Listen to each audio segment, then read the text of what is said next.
ये मुगालते में न रहे और उनको सत्ता मिलने वाली नहीं है। वो जो चाह रहे हैं कि लूट की छूट मिल जाए और हम तांडव करें बिहार में जंगल राज की वापसी करें, ये नहीं होने वाला है।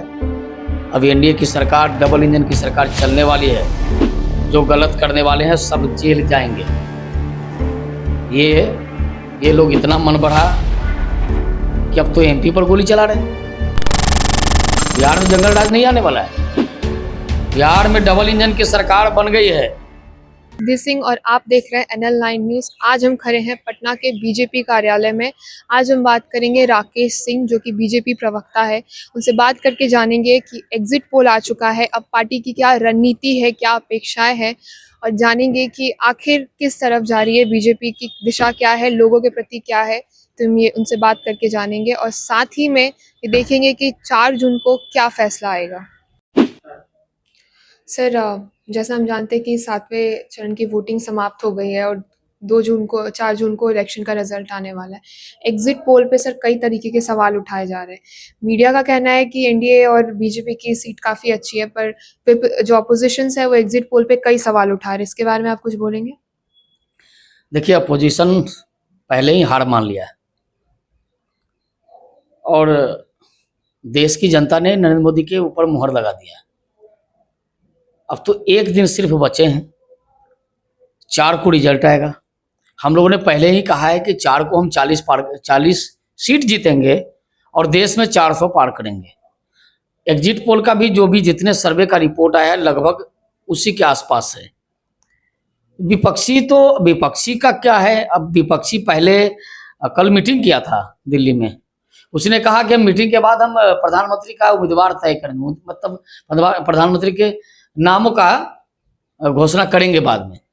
तो पता नहीं कितना सीट उनको आ रहा है, किसको प्रधानमंत्री बनाएंगे, कौन उम्मीदवार बनाएंगे। अब तो उसका चुनाव थोड़े होना है, चुनाव तो हो चुका है, परसों रिजल्ट आएगा।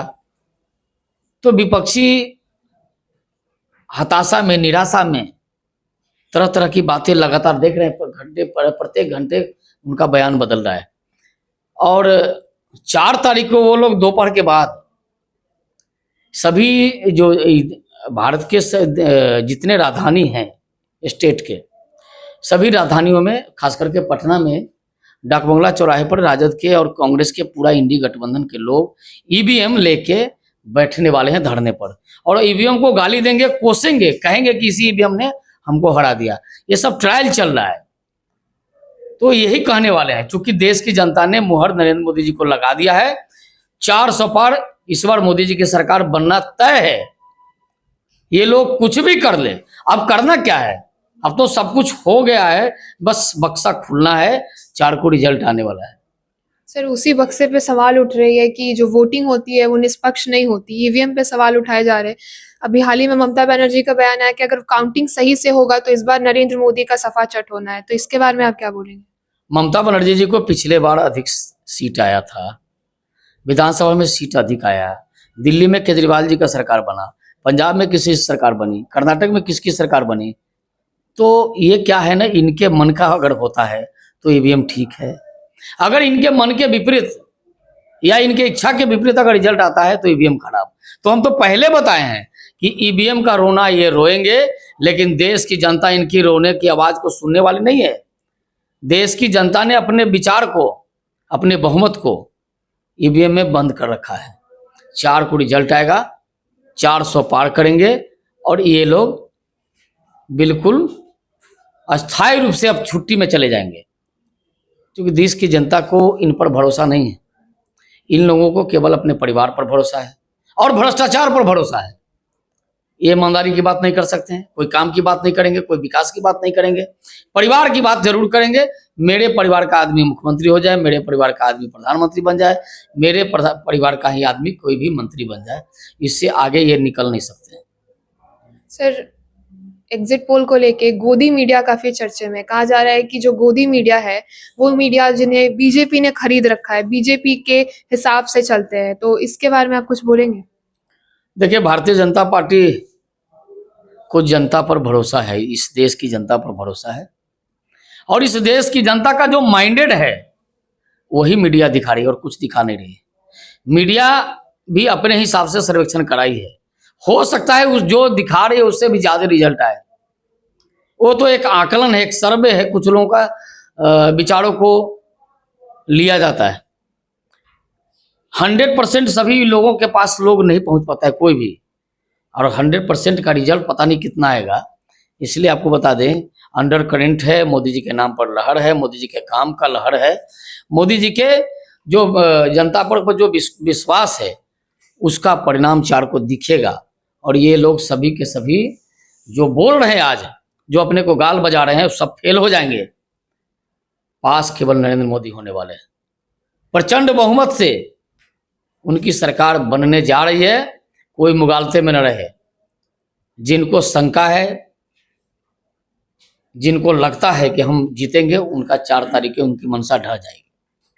सर अगर बिहार में बात करें तो 40 सीटें हैं, जिसमें से कई सीटें फंसती हुई नजर आ रही है। उनमें से एक काराकाट भी है। तो आप क्या बोलना चाहेंगे कि उपेंद्र कुशवाहा कहाँ तक सफल होंगे? देखिए, उपेंद्र जी एनडीए के मजबूत पिलर हैं। उपेंद्र कुशवाहा जी चुनाव जीतेंगे। काराकाट की जनता ने उनके भरोसे पर उतरने का काम किया है और वो भारी बहुमत से जीतने वाले। हम भी गए थे वहां पर।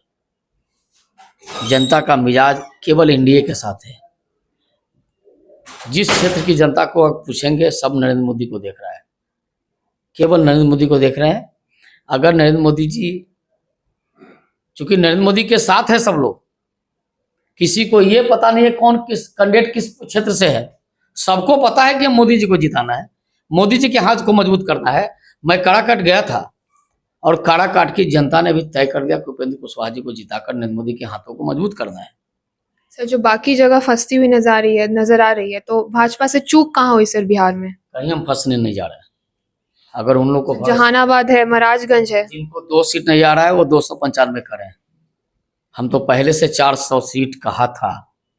40 की 40 सीट एनडीए की झोली में जाएगी। आप देखेंगे 4 को रिजल्ट आएगा। हम बता रहे हैं ना, जिनको 1 सीट नहीं है बिहार में, वो कहते हैं 295 जीतेंगे। तो हमारी कितनी सीटें हैं? हमने पहले अनाउंस कर दिया।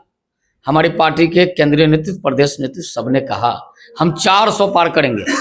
आप एग्जिट पोल का देखे भी होंगे, कई एग्जिट पोल ने दिखाया भी है 400 पार।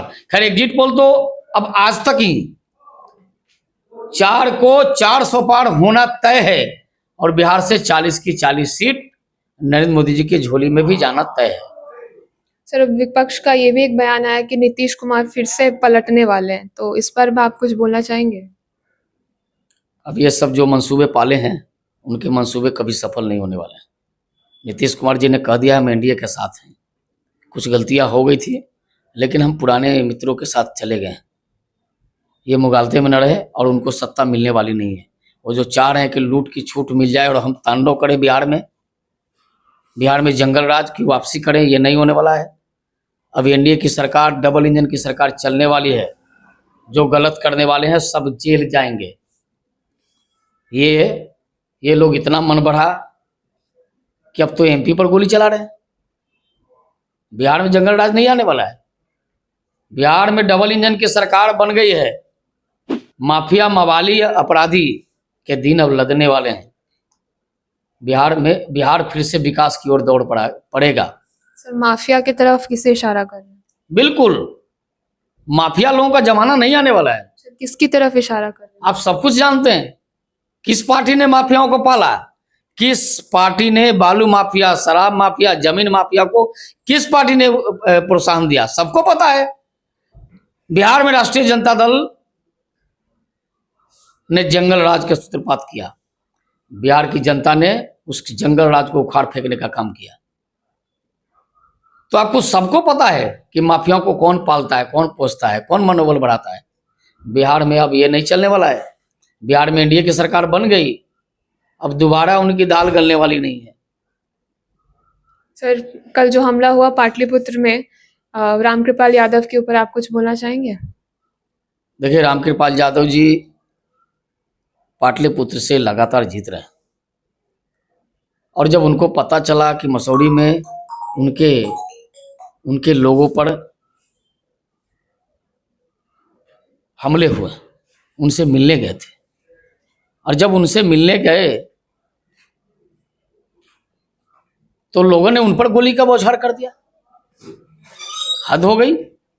इसीलिए हमने कहा कि माफियाओं की नहीं चलने वाली है। अब 2 दिन इलेक्शन के बचे हैं, 2 दिन बचे हैं अब चुनाव परिणाम के बाद जितने भी माफिया हैं उनको बिहार से भाग जाना पड़ेगा बाहर, या जेल की सलाखों के अंदर बंद होना पड़ेगा। बिहार में अब उनका नहीं चलने वाला है। बिहार की सरकार उनको छोड़ने वाली नहीं है। एक एक माफियाओं को पकड़ के जेल के अंदर डालेगी। बिहार में शांति काम करना है, अमन काम करना है, बिहार को विकास के रास्ते पर ले जाना है, बिहार में उद्योग का जाल बिछाना है। इसलिए बिहार में माफियाओं की चलती नहीं जाने वाली है।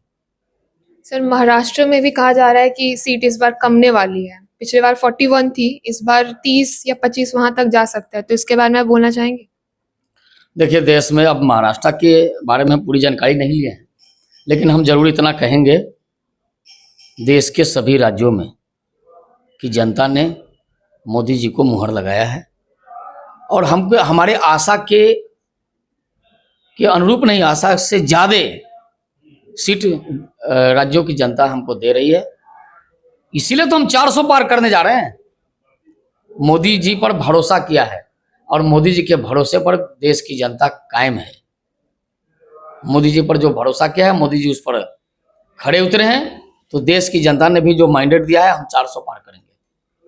सर, अगर बीजेपी वाकई सरकार बनाती है फिर से, तो क्या इस बार रोजगार के ऊपर कोई चर्चा होगी, कोई बात होगी? बिल्कुल रोजगार की बात होगी। कि 10 साल लग गए बीजेपी को, रोजगार के बारे में बहुत लोग जो है संतुष्ट नहीं है बीजेपी से। तो हमने हुनर योजना, स्किल्ड के माध्यम से काफ़ी लोगों को रोजगार ट्रेनिंग दिया, रोजगार भी दिए गए।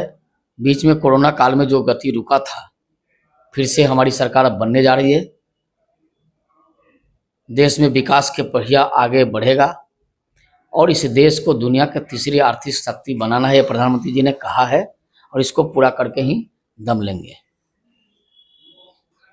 जी सर, थैंक यू सर।